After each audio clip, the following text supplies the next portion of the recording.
It's good as fuck. Alright guys, welcome back to another episode of Black Tea Party. I got a goodie for you, so let's go ahead and try to sip on something.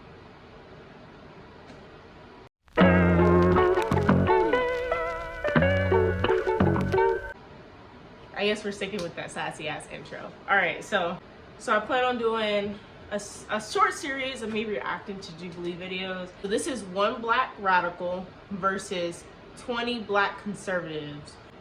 The black radical is Amanda Seales. So she did actually pin a comment on Jubilee. So I'm gonna read her comment first, so that way, like, when you hear the word, like, we talked about black conservatives a little bit, and like what conservatism is, right? And like how people who align with that label may align with like what they may align with, right? So this is Amanda Seales' definition of a black radical. She puts it out there as a fact, but this is her definition of a black radical, and I'm gonna just read that real quick.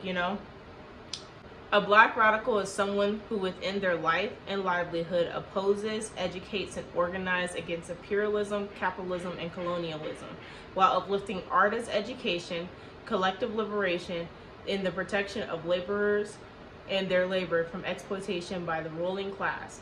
It is a stance that refuses assimilation into white supremacist frameworks as a method of protection or equality. This framework aligns with that of radicals from other ethnic groups and races, fostering connectivity for coalition building. Some U.S. black radicals of note, and then she goes on to list some. If you want to see the names, pause to read.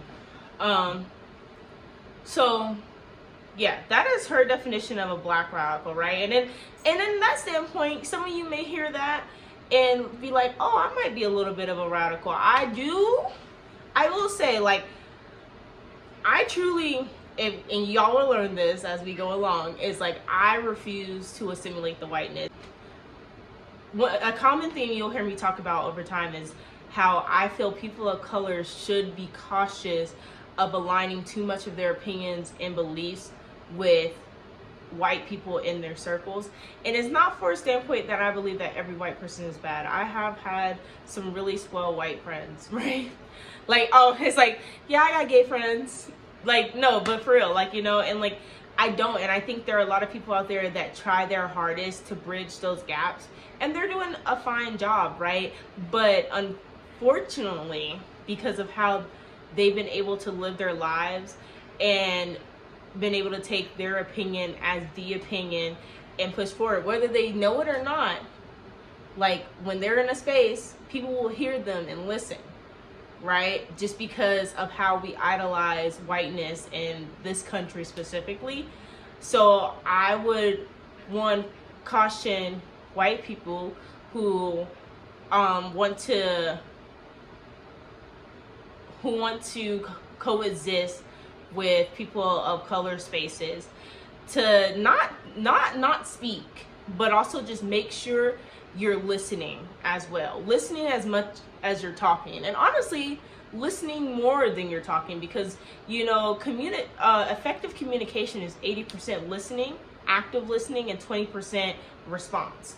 So I just think that's something people should take into mind, and you will often hear me speak on how I think people of color should caution themselves against and push back on opinions of their white counterparts when they don't always agree. And if you find yourself always agreeing, I'm not gonna lie, you're probably missing something, and you probably assimilated to an idea that's actually not true to self.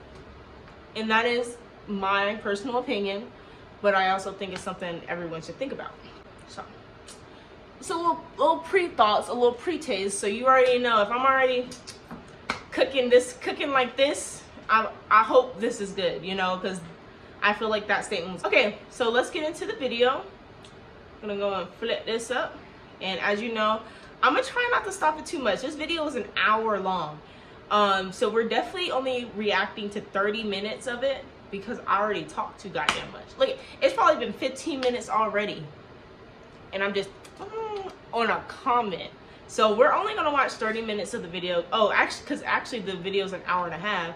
And if you enjoy it, or if this pops off later, let me know and I'll come back to it and then we can watch some more. But as for right now, for this video, I'm only gonna watch an hour and a half because usually they don't be talking about much anyway. Let's go.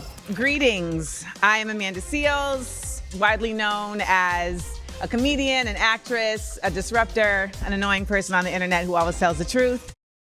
I will say red flag right there. And I'm gonna be on her ass and I'm gonna be on their ass. Because I do personally believe, like, and this is my problem with Jubilee and why I don't watch a lot of them, is like there's not enough experts. There's just a lot of people yelling in a room, right? Trying to be, because and I will say this is a black issue, that like the louder you are is somehow associated with your correctness, and that's definitely not the case. And I feel like that's probably the energy that this video is gonna give. But also being a social media influencer, a comedian, and an actress is definitely not certification to talk about how people should live their lives. Artistic intellectual who commits myself to making art that educates. And today, through this, like, I'm not hearing one thing about like the education that gives you the authority to like tell other people about this thing, like besides maybe I'm pretty sure this is a case of self-radicalization too that turned into a movement. And look, we like organization over here, because one thing I will say is the reason why there is not a lot of leftist movements is because leftists are not well organized. So at least she organizing a little bit. But like I will say, it's giving cult just a little bit. I am surrounded by 20 black conservatives. My first claim is it is undeniable that reparations are just and necessary.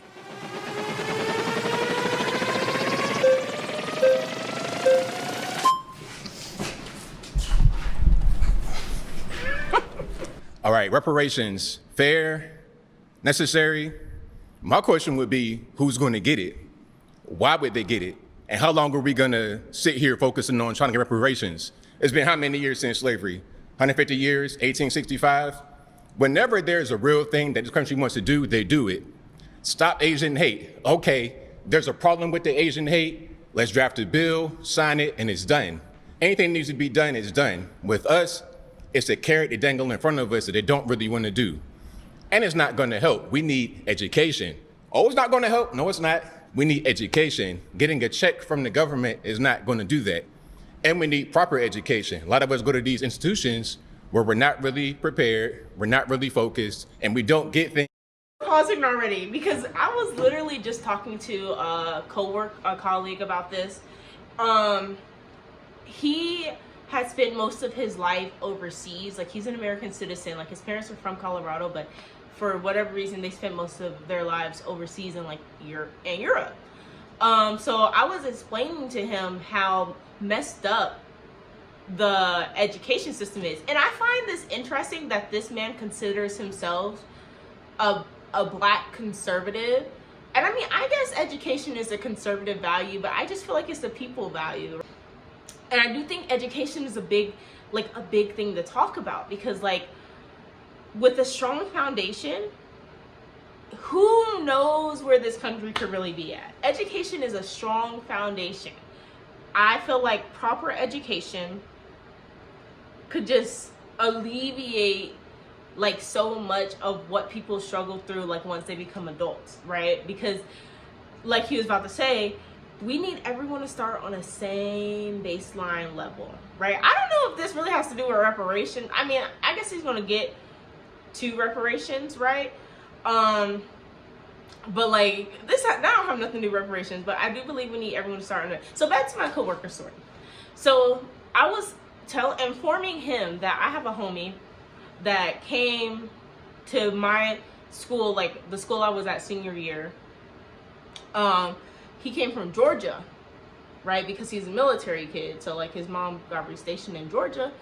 And he actually had to do his junior year over again because the qualifications he met in Georgia to be a senior weren't the qualifications that North Carolina required him to have. So he actually had to become a junior again, repeat his junior year of high school in order to like do the second half of as a senior, which I was doing too.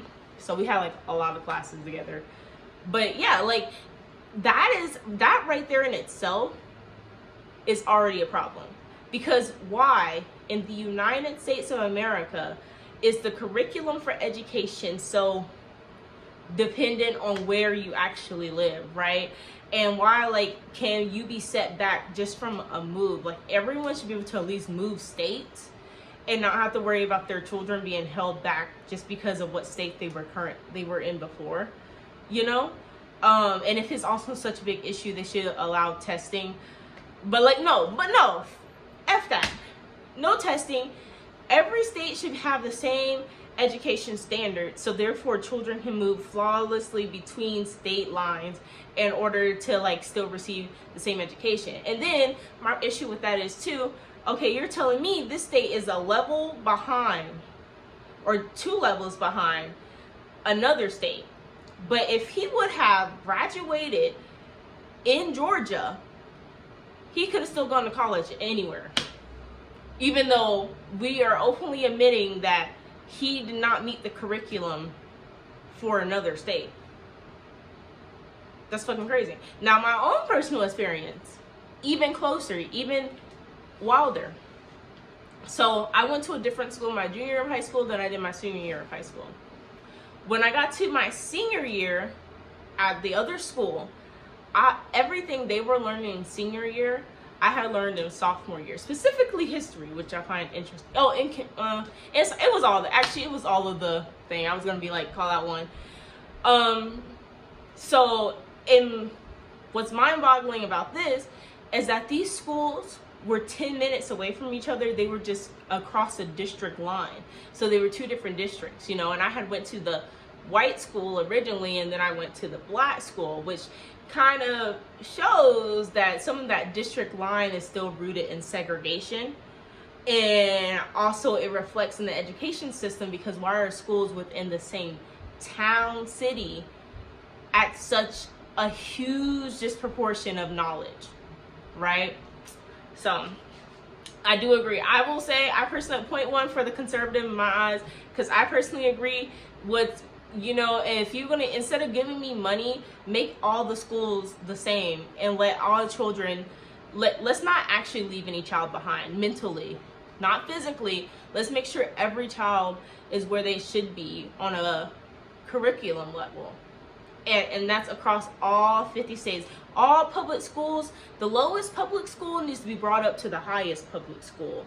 And then that's a great baseline to start. Private schools is on a separate issue because you get what you pay for, and I understand that.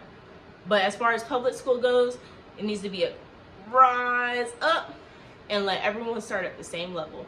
And you can use the money you're gonna give me in reparations to do that. I honestly would be great, because I'm already, like, I'm still growing and changing, but there's only so much about my mindset that's gonna change as I get older. Cool, all right, let's get back into it. Things that help us in the real world. So if you want to help black people, a check from the government, from our tax dollars is going to get raised, because let's be clear, everybody in here is black. We all American. We all got to pay taxes. It'll go to that. So I don't really see how this is going to help us at all. Okay. Well, first I'll start with, it will help on even just a moral level. The reality is that the United States has become very comfortable with the fact that it does not consider black people equal. And it shows that in many ways that I'm sure we will discuss over the course of today. But ultimately, there has not been a committed, concerted effort to shifting the mindset around the use of black people as a labor force in this nation back when it was slavery, now in the use of slavery as slave labor in prisons. So on a basic cultural level, reparations are an act of repair. They are an effort to say, our bad, we see you now. We have seen that done with Japanese folks who were put in internment camps. We have seen that done with Jewish folks. We have seen that done even in the case of slave owners who received reparations. When it comes to the use of tax dollars to pay reparations, and this is going to come up a lot today, it's a matter of values, right? For me, my value system circulates around the fact that I think that as a community, we should all be engaged in repair for our community. So I don't think there should be any problem with there being tax dollars spent at repairing consistent efforts that have been made to impede Black people. So the reparations you're talking about are not just related to slavery. There's reparations that have been discussed all over this nation in different communities as it relates to particular massacres, as it relates to redlining and the impediment of Black people to earn wealth by having property. There's been impediments in various ways that can be repaired. And I want to also just add, there's reparations that are considered a cash payment from a government. There's also the version of reparations that shows up in how funds are applicated to specific groups of people. And if that's the kind of reparations we were to receive, I would love that. I would have rather, I don't think we should just receive a check, because I will say too, unfortunately, because of all of these deep-rooted segregation issues, Black people are behind in financial literacy, right? We see it time and time again when someone gets famous, and immediately the first thing they do, especially like when they're famous and they're trying to perpetuate a certain kind of lifestyle, you know, they immediately blow money on houses, cars, and jewelry. And when that money's not rolling in again anymore, they're usually left bankrupt, you know. A lot of rappers within like 5 years, you'll see them just living pretty regular. Like, they're not poor, but they're regular. They're regular people. They got to go get a job, right? So I will say, I don't think it would be healthy to just give Black people money. And I love you guys. I love you guys. Sometimes I get a little money in my pocket. It changed me a little bit, right? But I will agree that I believe if reparations was given as a form of like, let's correct these systems that oppress people of color, you know, I would 100% accept that. I don't care if it's my tax money. For repair the schools, repair Black communities. I mean, like, I'm not saying I believe in segregation, but if communities are already slightly segregated, like where Black people have been, most of them still are. So if we were to put money into like repairing houses in predominantly Black communities, fixing water pipes, Michigan, Flint, come on now, fixing water in predominantly Black communities, enforcing actual laws that serve people of color well and also enforcing rehabilitation centers in communities that are heavily affected by like drugs, homelessness, and finding economic hard times. So, and also mental health. Like, there's so much that can be done that can uplift like communities of color and specifically Black communities. So there's multiple ways in which what you're stating cannot happen could very well happen. Okay, now as far as the money going towards certain things is going to help us, let's look at Baltimore Public Schools. They get, I think, the third most money per pupil in the US of A, like $15,000 per student, but yet the majority of the population that comes from that environment can't read, they're illiterate. So we're dumping money on the situation, yes, but yet we're not getting the results we should get from it. Money's not going to help the thing. We need to just focus on what we need to focus on. As far as Black people being labor force of this country, what else are we doing? We got 25% of us on some kind of government assistance. 1 out of every 3 Black men will jail. We got to do something. We got to work with our hands, work with tools, do something, because we're not doing much of anything. And also, one more piece here. Reparations, again, always dangling in front of us, never going to happen. As long as you've been living, as long as I've been living, as long as everybody been living, they say we need it, and it never gets done. One more piece. You just said one more piece, then you're adding another one. I promise. So hold on to it. No, hold on to it. I'm gonna land the plane. I'm gonna land the plane, I promise. Reparations is a thing, like I said, it's a carrot that dangle in front of us. They're never really gonna get it done. And if it was gonna get done, it would have already been done. It's just something that they're using to try and make us stay Democrat. That's what I wanted to say. Well, Democrats are not doing reparations either. They're not. This is nonpartisan. This is black partisan, baby. Okay? Well, this is nonpartisan. Who do we vote for? Who do we vote for 93% of the time? There's no incentive. To be quite honest, you're not talking to a Democrat. You're talking to a radical. Okay, but let's land this plane very clear. Wait, sir. I feel like sometimes people do talk to me and they're thinking about my political affiliation. No, I'm just insane. Like, I just be thinking about things all the time. I think about how life has treated me. I think about how life has treated the people around me.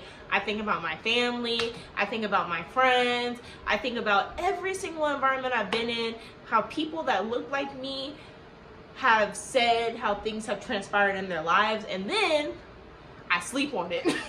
And in my dreams, I be going stupid.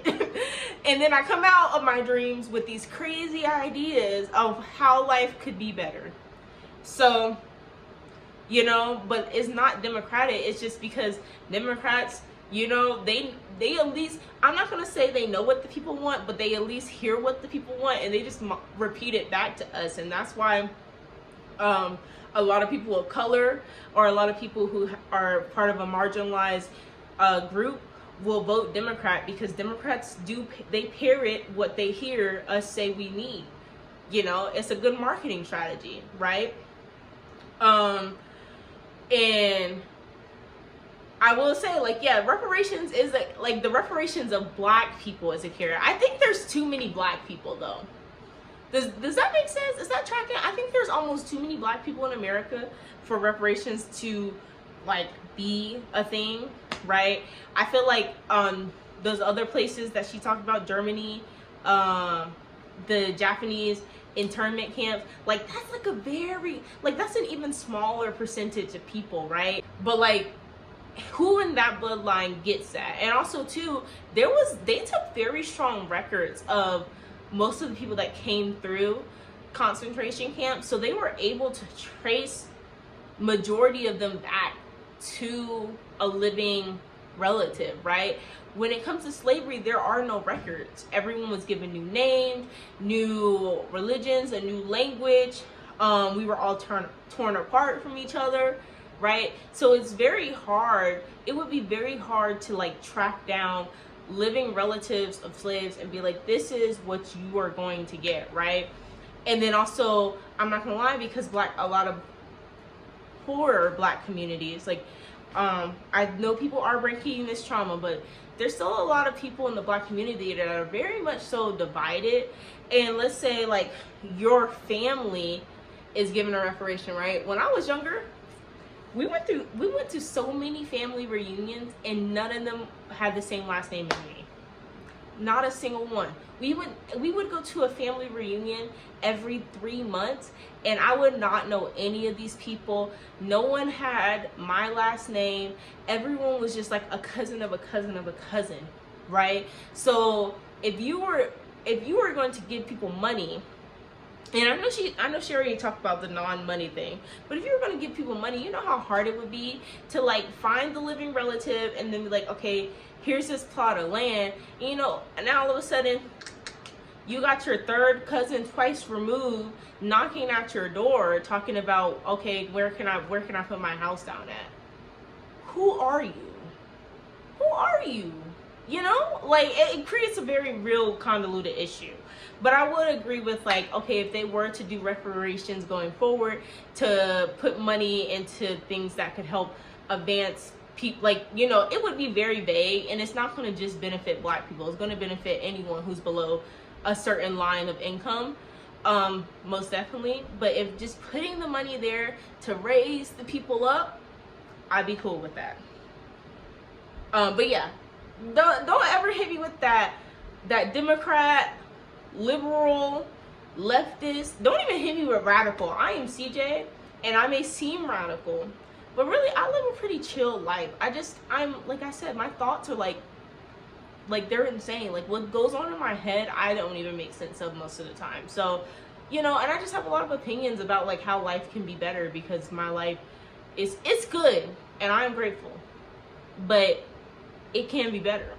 Like, Vote for. Let's land this plane quickly. Who do You're we vote talking for? to a radical, not a Democrat. Okay, And you so, are your own person, let but me who tell do you we something vote now. for? I don't know what they told you, but if they told you that cutting me off is how we're going to get clicks, stop it now. Oh, 'Cause no. that's not how we're We going to. have- we That's having a not how debate. we're going to enter. We having a debate. A debate does not require continuously cutting somebody off. Okay.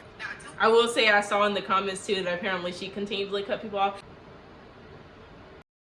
No problem. Now, I do want to state this. You're stating things as it relates to how money is not fixing a problem without acknowledging the fact that the problem doesn't exist in a vacuum and that there are so many other factors that are determining how that money is getting spent to impede it from actually fixing a problem. You can put all the money into Baltimore public schools you want, but if you are also putting all this money into policing, into communities that are not getting resources, then you are all...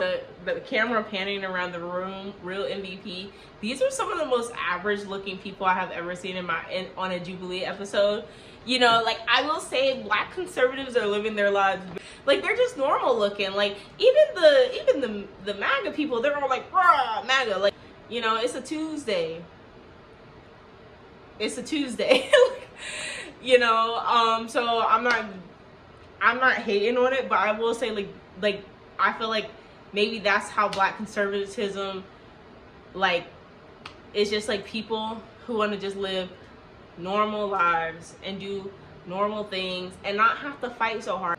But I feel like people who like give up on that fight end up, like they just end up being like perceived as people that are saying I belong with the white man, and that might not necessarily be the premise. All right, we're only 6 minutes in. So creating your own conundrum. The other part of this is that when you're saying they, you know, the they is a broad context. And the last part of this that I will say is that you keep saying they're dangling this in our face. They're dangling in our face. Slavery lasted for 400 years. It hasn't even been 400 years since slavery. So should we be only fighting for a quarter of the time to get repair? All right, I'm so sorry. You've been voted out by the majority. All right. Please return to your seat.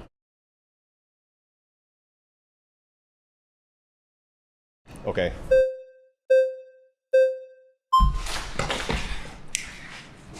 My name is Matt Nuclear. Hello, I Matt. appreciate Matt sharing- Nuclear? Matt Nuclear, yes. Matt Nuclear, give me a better handshake than that. Let's Thank do you. it. I All right. appreciate having this conversation with a beautiful Black woman like yourself.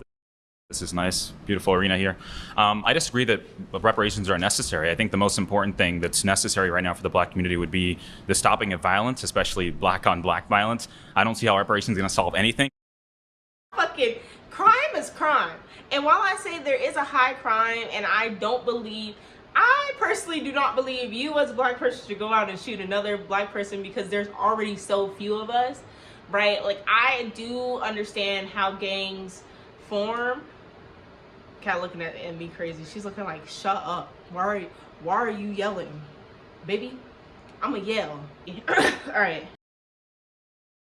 You can give everyone here like a $50,000 check, especially people that are in the streets who are committing violent crimes consistently. A $50,000 check, it's not going to fix anything.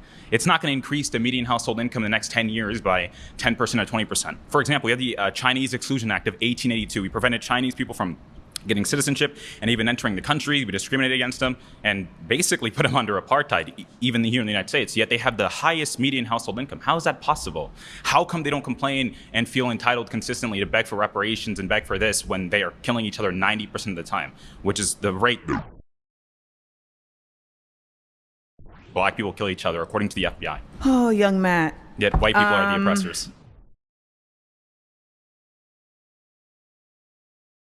I'm not sure where your education came from, but they lied to you. Stats don't lie, though. Statistics lie all the time. So let's start there, particularly when the statistics are coming from the sources that gain from the statistics being shown a different way. So if you're going to start your argument on stats don't lie, you've already lost the argument. They lie all the time. Yeah. One, comparing Chinese people who are immigrants that made a choice to come to the United States and comparing the continued effort of Black people to ground themselves in a nation that continues to make impediments for them to show and live and exist in their true citizenship is a false equivalency. I don't believe that happens at all. No one here is Are you being acting impinged on right now? anything. Do you I'm really not, I'm believe telling this? the truth. There's no systemic racism that I've experienced here in America.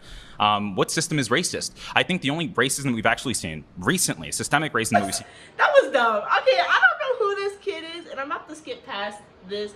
This is gonna be a really chopped up video because I see why it's so long. They get 15 minutes to talk about everything. But like that was really dumb because like I literally just talked about this without even knowing the term redlining. Like literally, like because I went to a school in a different district, I then like firsthand can acknowledge that the education was not on par as the school that was 10 minutes away in a separate district where property value was higher. This is where a lot of retired military families lived. So obviously they had a certain amount of income to be able to afford actually buying like a real house, whereas like where I live, most people rented their houses, so the property value is based off of like landlords, which is kind of a form of of oppression in its own right? And my cousins also went to that school, and like guess what, we were all black. That school was probably like, compared to the school I went to before, so the school I graduated from was probably, I'm gonna say 70% black students, compared to the school I came from where it was probably 20% of the students were black, and then like the roundhouse of like students of color probably came up to maybe 40 to 45%, but it was still the minority. So it does go to show like it is very, and you can't say like I just don't think you can say, because like the odds are just different. If everyone is giving the same starting point, then you can then denote the odds to like, this is just how black people are. Black people are stupid.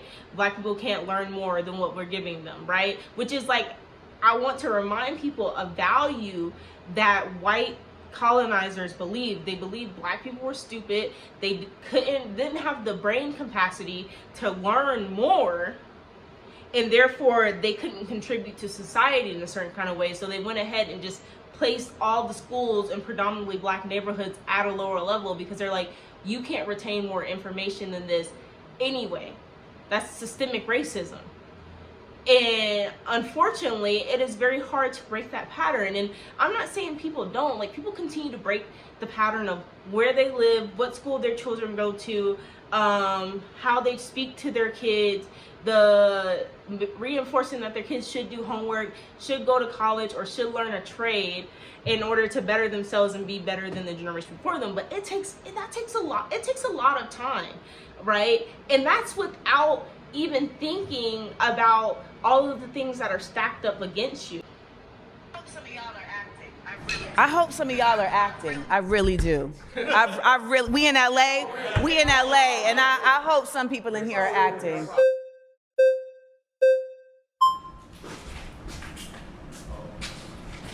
Oh, what's that on your chain? This is a coin from Israel. Lord have mercy. Yes, you gotta go. That's a choice that you are making for yourself. Yes.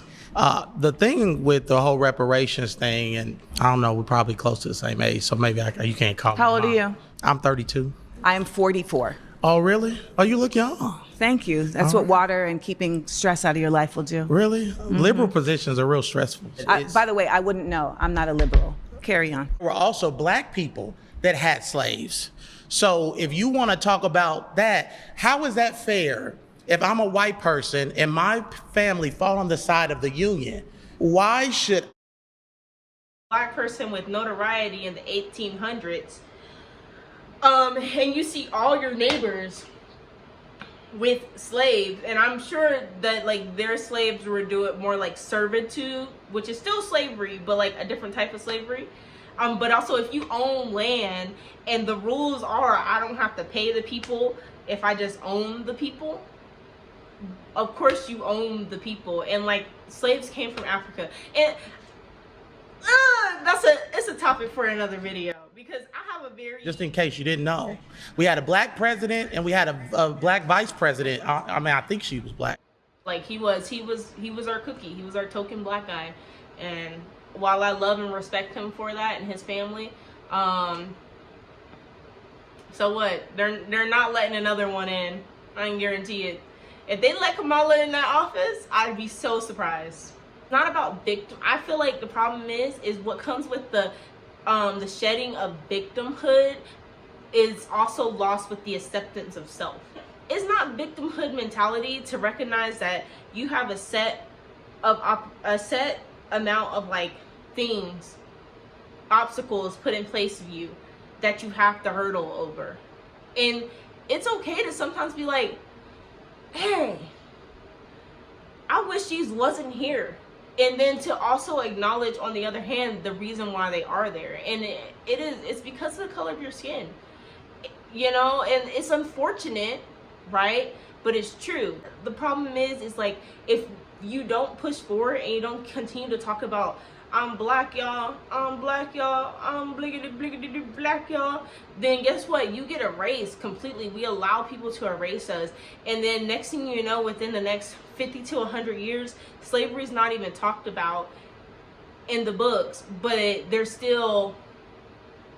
our communities are still failing at an alarming rate. Like, it doesn't solve the issue. And the issue is that there is a hole in the black community, and it's not because the black family doesn't have enough structure.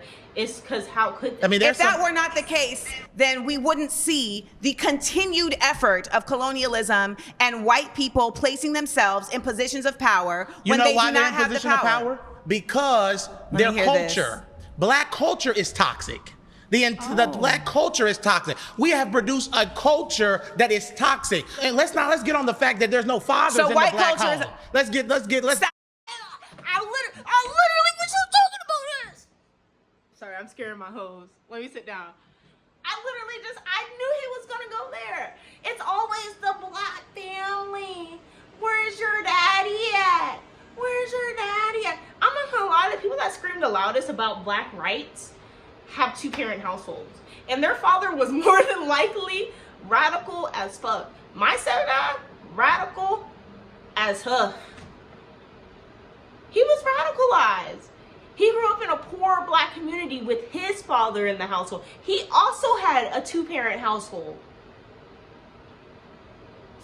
I had a two-parent household, and the household before him had a two-parent household. Now, I'm not gonna there's some discrepancies within like my family history, but people who have radical mindsets 9 times out of 10 come from environments with all the requirements that people say it takes to build a better life. And what the fuck does this have to do with reparations? What does this have to do with reparations? White culture is not a thing. All right, the white culture, and if you're gonna say white culture is anything, it's to conquer, divide, and steal. That is white culture, you know? And other than that, culture is, in English is white culture, because none of us really spoke that until they came and wrapped us all up. But I will say, like, black conservatives do be talking about people like they're not black. If we were to get okay, follow me here. The black community wants reparations. If you are black, and this just goes to show how you've fallen in line with the simulation to white culture. You've fallen in line with this simulation to white culture, which is what you want because you believe white culture is a good thing. But if you are black, you will receive reparations. And I must remind you, you are black. So therefore, if black people were to get reparations, that unfortunately includes you. All right. Pause. You've been voted out by the majority. Please return to your seat. I knew I was going to be surrounded by ignorance, but damn, let's go.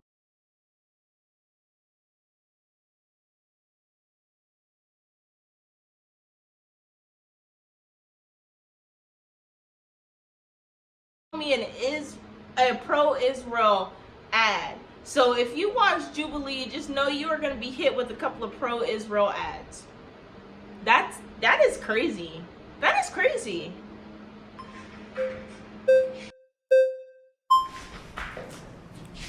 Hello. My hand's wet from the water. My hands are sweaty because Okay. I'm nervous. We both got sweaty Got it. hands. Okay. So I just wanted clarity because I think it'd be helpful.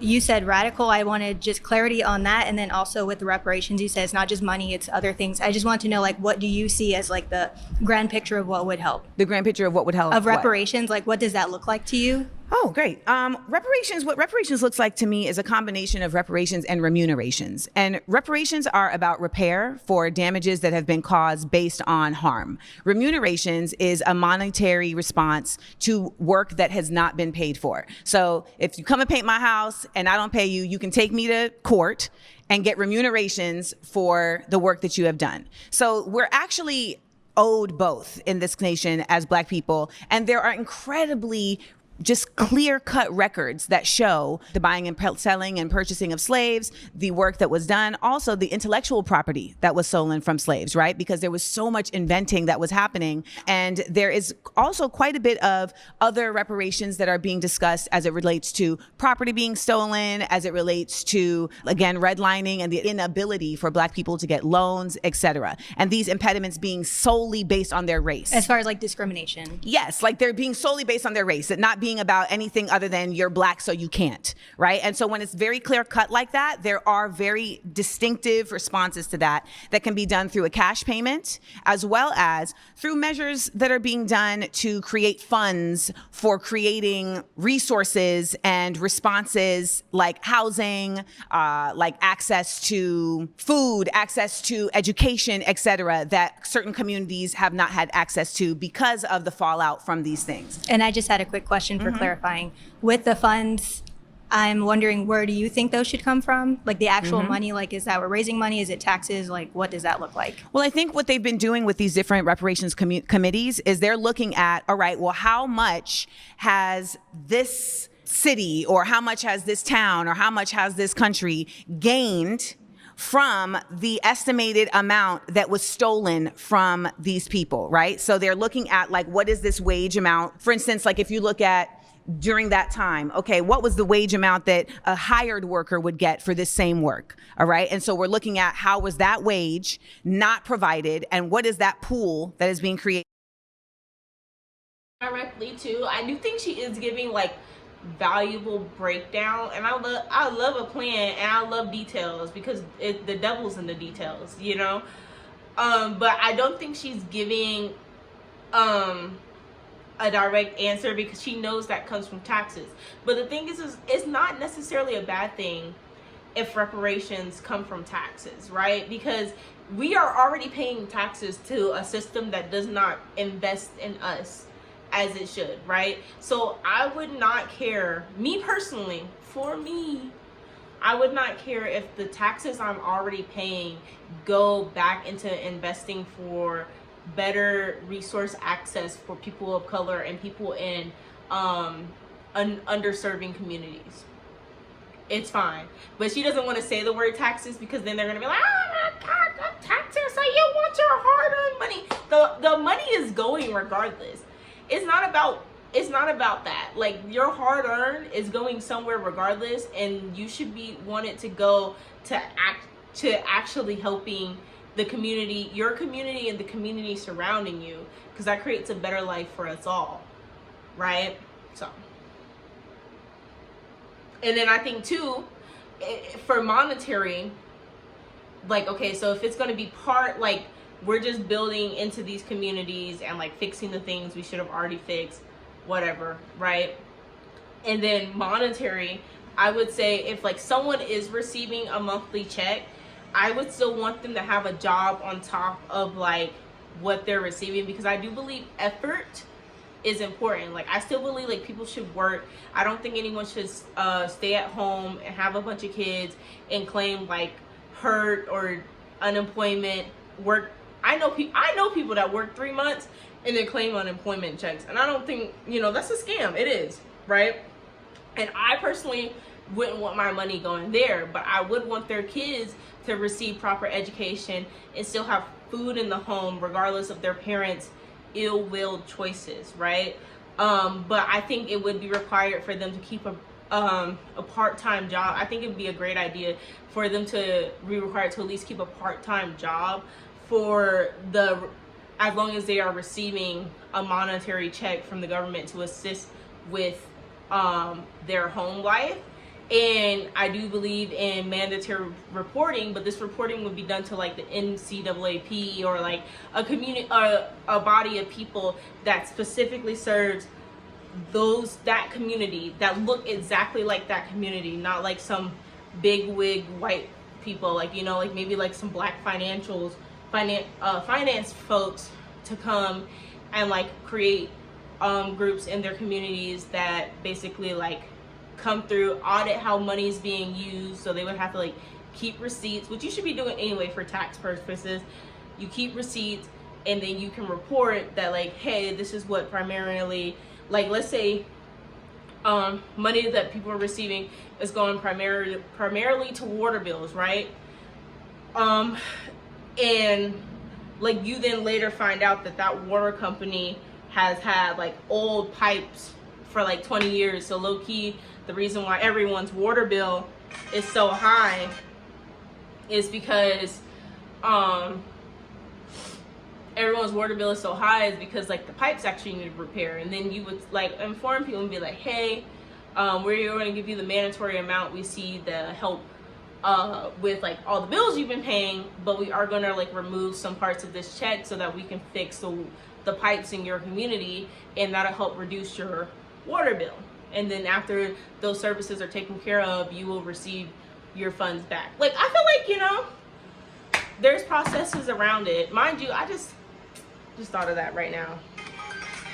And then we're looking at, all right, where can that wage come from in terms of how has that wage been applied? So there are spaces where this is very clear. I think the last thing that you asked about was the difference between liberal and radical. Yeah, please. Ultimately, the concept of liberalism is really just not Republican, right? I mean, that's essentially what it's become. I would disagree with that, but I understand that's your stance. There's a very generic concept of what liberalism is, in the sense that it's simply saying that I am a part of the bipartisan mind frame, but I am not a Republican. It's a mindset. It doesn't always show up in action, but it's a mindset that says, you know, I don't support extremes in certain ways, or, you know, I want the government to show up in certain ways. You know, I know there's a conservative point of view that says there should be less government, but even though it just says that, the action is very different. The radical mind state simply is living opposite to our colonizers, which is an imperialist, capitalist mind state, and radical blacks do not believe that that is any way for us to have liberation. Thank you for explaining that. And thank you for being very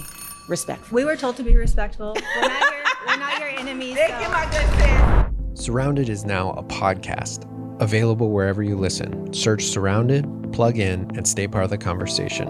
Anywhere, anytime. And now they have a name for it called Surrounded. That is so predatory, bro. Anyway. Conversation. Anywhere, anytime. Drop a black judge in the comments if you like this video.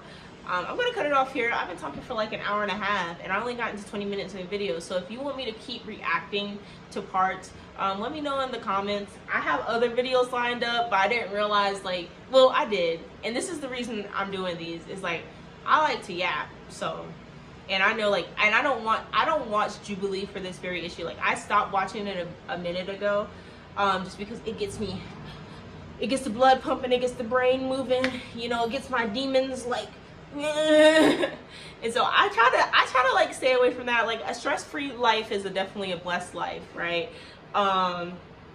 So if you want me to continue watching this specific video, let me know.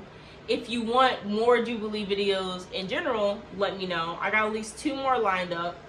But if you just generally enjoyed the video, if you enjoyed it, you hated it, you didn't like it, but you made it to the end of it for some reason, drop a black judge in the comment, or drop a judge emoji in the comment, and I will catch you guys on the flip side.